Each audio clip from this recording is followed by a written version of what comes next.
Okay, so right now what we're going to work on is sit. So we're just introducing the sit.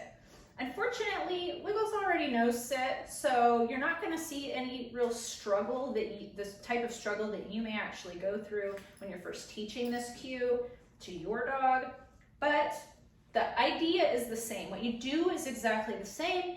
You just kind of have to be patient as they're trying to figure out what you're asking them to do. One rule of thumb is that you actually don't want to push on their backside.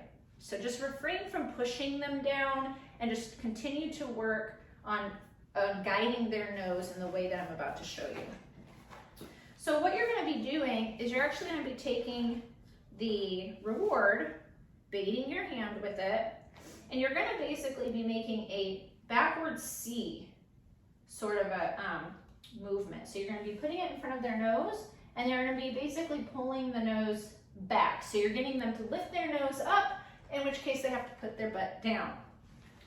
So this is going to look something like this. Come on.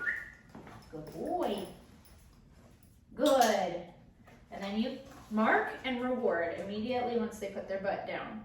The timing is very important with the mark because that's really what teaches them which exact movement is what you're looking for. It's not the eating afterwards.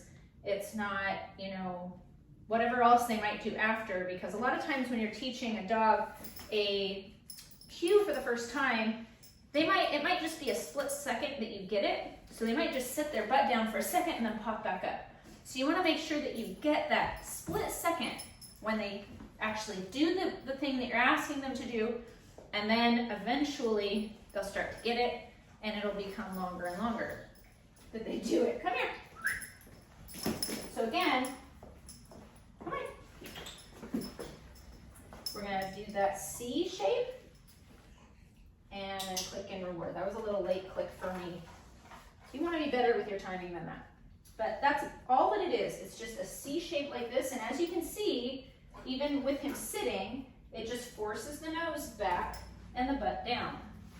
And if you're having any issues, sometimes what happens is the person's putting their hand too high up. So you want to make sure that you're kind of keeping the hand on the nose.